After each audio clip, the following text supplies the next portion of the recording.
आज इस वीडियो में हम बात करेंगे, यदि कोई औरत नसबंदी कराती है तो नसबंदी कराने के बाद उसका जो ऑपरेशन होता है, जो घाव होता है ऑपरेशन का, ये कितने दिन के अंदर वे औरत ठीक हो जाती है। वे औरत अपना काम करना, खाना खाना, सोच वगैरह जाना, ये अपने आप कितने दिन के बाद कर लेती है। आज मैं इसी के बारे में आपको बताऊंगा। ये वीडियो आप पूरा देखना। आपके सामने जो इमेज है ना, जो नसबंदी औरतें कराती है, इसे हम बोलते हैं ट्यूबेक्टोमी। यानी जो फैलोपियन ट्यूब होती है, मान लो क्या होता है कि जो आपका यूट्रस होता है, मैं आपको यूट्रस दिखाना चाहता हूं। इस प्रकार से ये यूट्रस होता है, आपके सामने इमेज के अंदर दिखाई दे रहा है, ये यूट्रस है। और यूट्रस में दोनों तरफ एक ये ट्यूब और एक ये ट्यूब, ये दोनों फैलोपियन ट्यूब होती है। सेम उधर भी राइट की तरफ भी एक ट्यूब होती है और लेफ्ट की तरफ भी एक ट्यूब होती है। इस होता है। अब फैलोपियन ट्यूब के नीचे क्या होता है कि ओवरी होता है। अब ये ओवरी कहां से कनेक्ट होता है? ये होता है यूट्रस से। और उसके साथ यहां पर क्या होती है कि कुछ हाथनुमा स्ट्रक्चर होता है जो ओवरी को पकड़े होता है, और ये हमारा यूट्रस होता है। यूट्रस किसे बोलते हैं? ये हमें बोलते हैं बच्चादानी को। और जो यूट्रस होता है ना, इसका साइज कैसा होता है? जैसे आपने वनस्पति खाई है ना, उस प्रकार से यूट्रस का साइज होता है।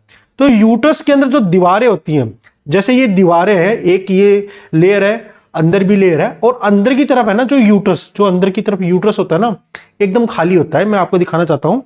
इस प्रकार से यूट्रस होता है, आपको दिखाई दे रहा है। अंदर की तरफ क्या है कि यूट्रस एकदम खाली है। ये यूट्रस है, और ये नीचे वाला पार्ट है ना, ये वेजाइना हो गई, और ये हमारी फैलोपियन ट्यूब हो गई। एक फैलोपियन ट्यूब ये रही और एक फैलोपियन ट्यूब ये रही।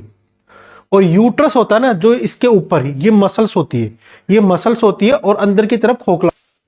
मान लो कोई औरत नसबंदी कराना चाहती है, तो नसबंदी में क्या होता है कि जो लेयर होती है ना, जो फैलोपियन ट्यूब होती है, उसे डॉक्टर इस प्रकार से काट के बांध देता है। अब बांधने के बाद क्या होता है कि इस ऑपरेशन को ठीक होने के अंदर कुछ वीक का टाइम लगता है।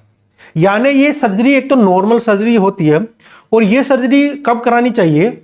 जब किसी औरत की फैमिली कंप्लीट हो जाती है, यानी उसके 1 या 2 बच्चे हो गए हैं और वे चाहते हैं कि मैं आगे बच्चे नहीं करूं, तो उस कंडीशन में आप ये सर्जरी करा सकते हो।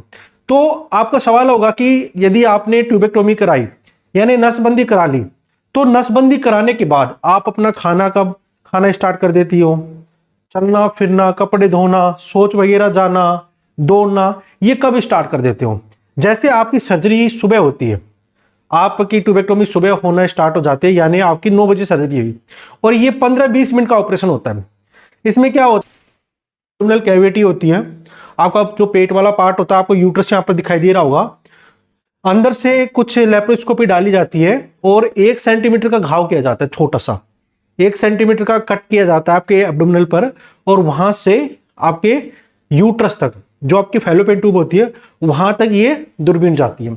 उसके बाद ऑपरेशन करने के बाद वहां पर छोटा सा टाके लगा देते हैं, और उसके बाद आपको 1 दिन हॉस्पिटल में रखते हैं।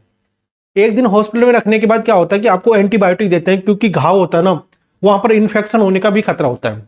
यदि आप एंटीबायोटिक नहीं लोगे और वहां पर हाथ लगाओगे, या आप एयर के कांटेक्ट में आते हो जब बाहर निकलते हो हॉस्पिटल के अंदर, और हॉस्पिटल के अंदर बैक्टीरिया सबसे ज्यादा होते हैं, तो उस कंडीशन में आपको एंटीबायोटिक दी जाती है। एंटीबायोटिक आपको 1-2 दिन दी जाती है, और घाव ठीक होना स्टार्ट हो जाता है। और उसके बाद आपको 1 या 2 वीक तक आपको बेड रेस्ट लेनी है, क्योंकि जो टाके लगते हैं यूट्रस के अंदर, जो आपकी फैलोपियन ट्यूब होती है, टाके लगते हैं। यहां पर इस प्रकार से टाके लगाए जाते हैं, इस प्रकार से, सेम इसी प्रकार से लगाए जाते हैं, तो ये खुलने का सबसे ज्यादा चांस होता है। और दूसरी कंडीशन, जो आपके पेट के ऊपर जो लेप्रोस्कोपी इस प्रकार से डाली जाती है अंदर यूट्रस तक, तो वहां पर घाव होता है। तो उस घाव को जुड़ने के लिए, यानी जो स्किन कटी हुई थी, एक तो बाहर की तरफ कटी होती है स्किन, यहां पर स्किन को काटते हैं डॉक्टर, उसके साथ मसल भी कटती है, और उसके साथ टिश्यू और फैट भी कटता है। तो उनको हील होने के लिए 1 या 2 वीक का टाइम चाहिए। यदि आप 2 वीक के पहले, यानी 1 वीक के अंदर ही आप अपना काम करना स्टार्ट कर देती हो, दौड़ना स्टार्ट कर देती हो, या बाहर जाने स्टार्ट कर देती हो, कपड़े धोना स्टार्ट कर देती हो, तो उस कंडीशन में जो आपकी सर्जरी थी वहां पर घाव हो सकता है, आपको वहां पर इन्फेक्शन हो सकता है। तो आपको मिनिमम 2 वीक तक तो आपको बेड रेस्ट लेनी है। आप 1 या 4 या 5 दिन के बाद आप अपना शौच वगैरह तो आराम से जा सकती हो। यानी आप एक तो उसके साथ आप अपने कपड़े नहीं धो सकती हो और आप नीचे नहीं बैठ सकती हो। जिस प्रकार से शौच वगैरह जाते हैं तो वैसे बैठते हैं, वैसे आपको नहीं बैठना है। यदि आप लैट्रिन करते हो तो उस कंडीशन में आपको जो सीट आती है बैठने की, उसका ही यूज करना। अब आपको क्या क्या खाना है। यदि कोई औरत ट्यूबेक्टोमी कराती है, नसबंदी कराती है, तो सबसे पहले उसको आपको सिट्रिक फूड देना है, यानी खट्टे फ्रूट देना है।